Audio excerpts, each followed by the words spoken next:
El Ministerio Internacional presenta su programa Un Aliento de Vida. El Espíritu de Dios me ha hecho y el aliento del Todopoderoso me da vida.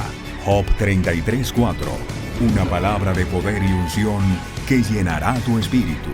Con ustedes, el pastor Jorge Enrique Gómez. Bienvenidos. Dios les bendiga. Un saludo muy especial en este día, pidiéndole a Dios que bendiga tu vida, que bendiga todo tu ser y que traiga salud a tu cuerpo como también a tu alma. Qué bueno podernos encontrar a este momento, tiempo, lugar para poderte compartir la palabra de Dios. Saludamos a todos los oyentes de alientodevida.co, una radio diferente que quiere traerte edificación, acompañamiento y ante todo poderte compartir 24 horas la palabra de Dios. Aliento de vida, todo pegado, .co, no con, sino co. El yelmo de la salvación. Hoy, reflexionando en este tema, me podía gozar cómo Dios, en todo el proceso, donde ya el creyente maduro, donde ya el creyente se ha vestido de la armadura de Dios, nunca ha estado solo. Y es que la Biblia, en Efesios capítulo 6, versículo 17, nos dice: y tomad el yelmo de la salvación y la espada del Espíritu, que es la palabra de Dios. Hay un pasaje en el Antiguo Testamento donde Dios mismo también se viste con la armadura de Dios. Y ya vas a entender el por qué en el Antiguo Testamento Dios se muestra como vestido de esa armadura y en el Nuevo invita al creyente a que se vista con la armadura de Dios. Porque recuerda que la armadura no es del Evangelio, la armadura no es del Espíritu Santo, la armadura compete a Dios. Dios mismo desea que tú tomes su armadura. En Isaías, capítulo 59, versículo 17. Isaías 59, 17. Pues de justicia se vistió, como de una coraza, con yelmo de salvación en su cabeza. Tomó ropas de venganza por vestidura y se cubrió de celo como de manto.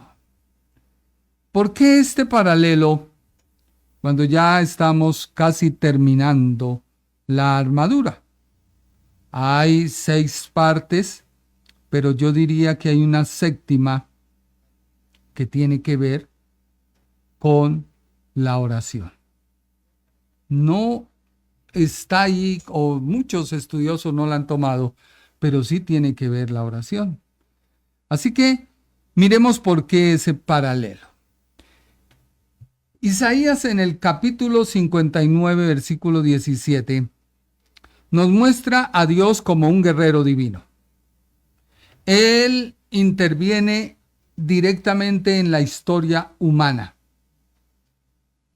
Para poder entender profundamente este versículo, debemos analizar todo el contexto bíblico dentro del libro de Isaías como el símbolo de la armadura que se describe en Efesios. Vemos nosotros que había en la humanidad una ausencia de justicia, algo como estamos viendo hoy. Así que el capítulo 59 de Isaías comienza con una descripción sobria sobre la sociedad y su colapso bajo el peso de la corrupción, la mentira, la injusticia. Estos tres detonantes hacen que la presencia de Dios se haga real en cualquier cosa. La corrupción, la mentira y la injusticia. Algo muy similar a lo que estamos viviendo en Colombia. Los seres humanos se habían vuelto incapaces de poder arreglar lo que habían hecho, como hoy sucede en nuestra nación. Ellos habían creado corrupción, mentira e injusticia. El versículo 16, que no está, pero viene a mi memoria, y vino y vio que no había hombre, y se maravilló que no hubiera quien se interpusiese. Como nadie en la tierra podía defender la justicia, y es ahí donde la iglesia hoy se debe levantar. No hacer lo mismo que pasó en el Antiguo Testamento, sino levantarnos como los guerreros de Dios, no a gritar a las calles, no. Nuestro combate es espiritual. Dios decide actuar por sí mismo. Y es el versículo 17 de Isaías, donde vemos la preparación de Dios para el combate. Él es el juez divino, el guerrero divino. Miremos esta metáfora, donde nos muestra a Dios como guerrero. Isaías 59, 17. De justicia se vistió como de una coraza. Acuérdate que Dios en Efesios nos habla de la coraza de justicia. Y él mismo en Isaías 59, 17 se muestra que se vistió de justicia con la coraza. La coraza protege los órganos. Ya hablamos, el corazón. La coraza no es para que Dios se vista. No. Aunque dice se vistió, lo que nos está diciendo es que su justicia, su rectitud inamovible es su protección y su naturaleza fundamental. Te lo repito. De justicia se vistió como de una coraza. No quiere decir que Dios se vistió o la coraza de Dios que Él se vistió no es como la nuestra. No. Lo que está diciendo es que su justicia, su rectitud inamovible es su coraza o su protección y su naturaleza fundamental. Dios no actúa por capricho. Dios actúa bajo su propia rectitud. Con yelmo de salvación en su cabeza.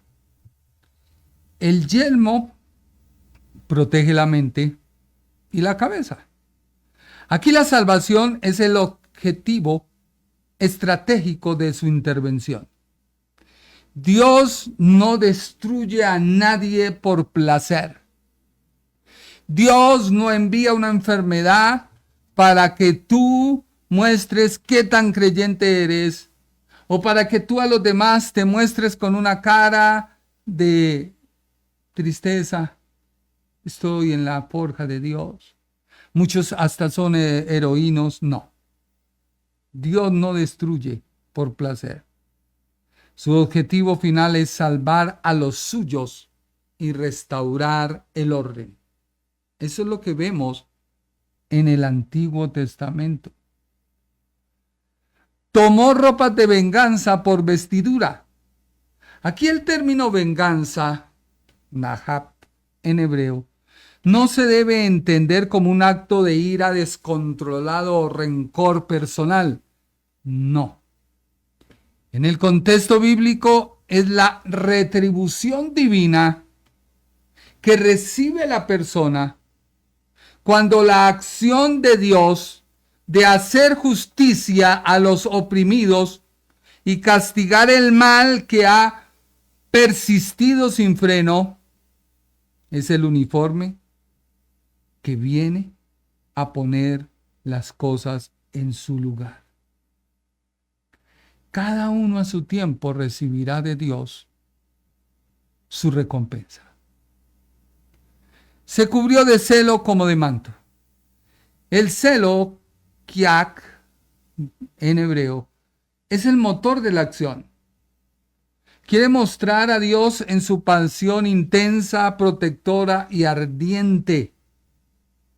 Si la armadura es la protección, el manto de celo es lo que envuelve toda la figura de Dios. Y esto denota que su intervención es profunda, personal y total.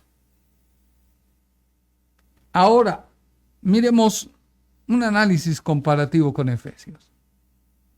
¿Por qué? Porque en Efesios 6, el apóstol, sin duda alguna, al escribir sobre la armadura de Dios para los creyentes, Efesios capítulo 6, del versículo 11 al 17 o del 10 al 17, incluyendo la oración, utiliza una estructura casi idéntica a la de Isaías 59, 17. El cambio de sujeto. Existe una diferencia crucial.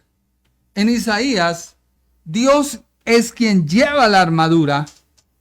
Es la descripción de la acción divina para traer justicia al mundo. En Efesios, Pablo exhorta al creyente a vestirse de esa misma armadura. En otras palabras, es tomar la identidad de Dios y revestirte tú de ella. Finalmente, el mundo tiene que ver a Dios a través de tu vida.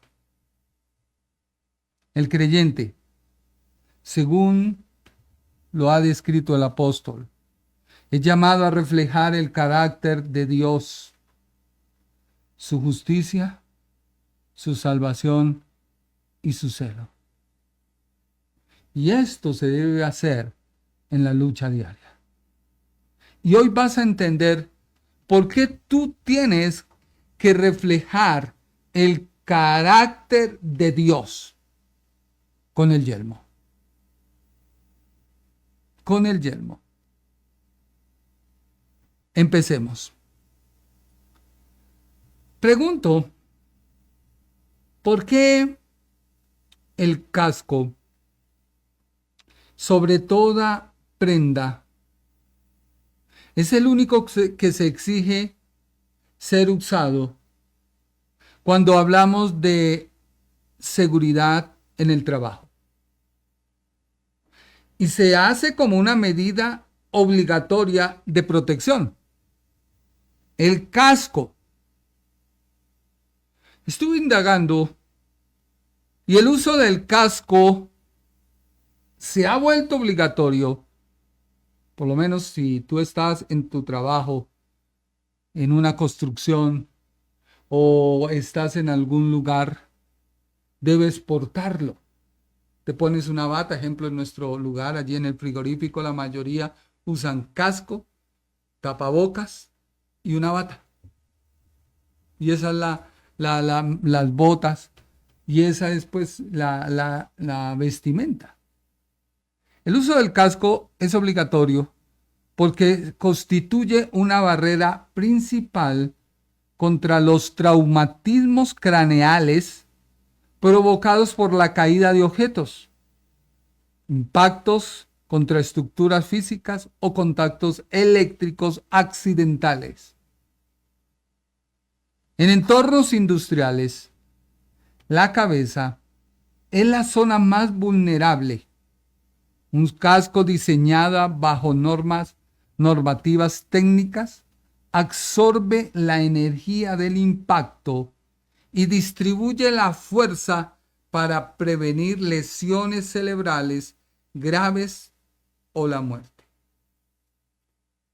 ¿Por qué el creyente debe usar el yelmo o casco?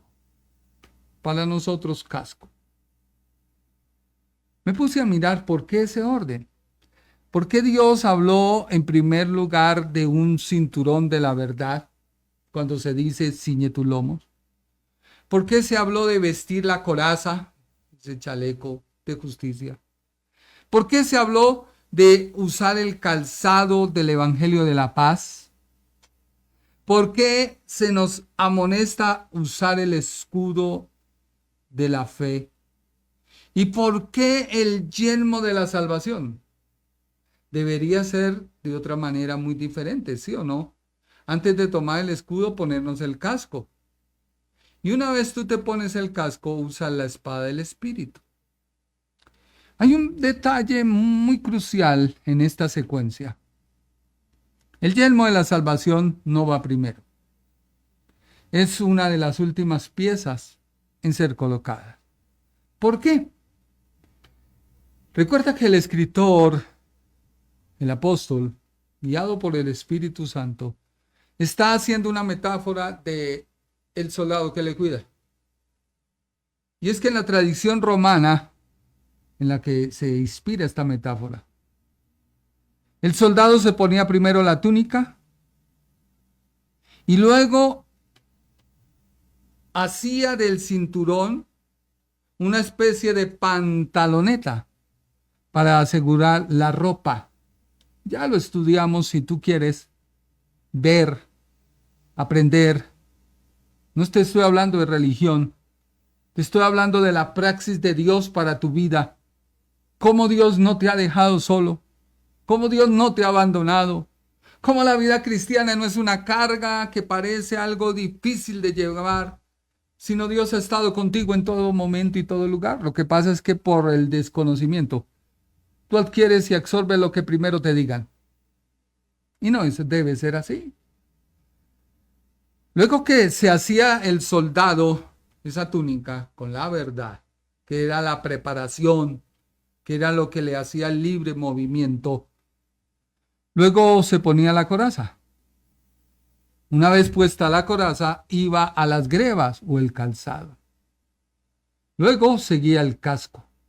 Era el último que se ponía antes de tomar el escudo y la espada para marchar al combate. ¿Por qué debe usarse un casco? ¿O a qué aplicación la podemos traer?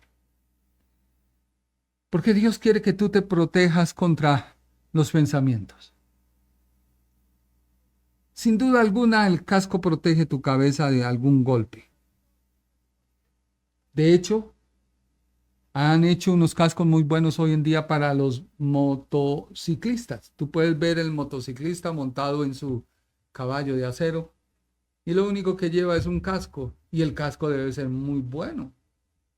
Y no solo eso, sino debe asegurarlo, hacerlo parte de su cuerpo cuando hace que la seguridad que lleva no lo deje salir en el impacto. Dios desea una protección del pensamiento. El pensamiento sin duda alguna es el centro de mando y la voluntad. Pero hay algo que este casco tiene. Y es que es de la salvación, el yelmo de la salvación. O sea que la salvación como nuestra protección no es solo un evento de un pasado. Es que yo recibí a Cristo hace 10 años. Hice mi decisión de fe, pero hice algo porque no tenías el casco. ¿Me tengo que volver a arrepentir? No. Tienes es que arrepentirte más bien de limpiar la mente e ir a la palabra para no volver a dar lugar y ponerte el casco. El Ministerio Internacional presentó su programa Un Aliento de Vida. Venid a mí los que estáis trabajados y cargados, y yo os haré descansar. Mateo 11:28. Un aliento de vida. Una palabra de poder y unción que llenará tu espíritu.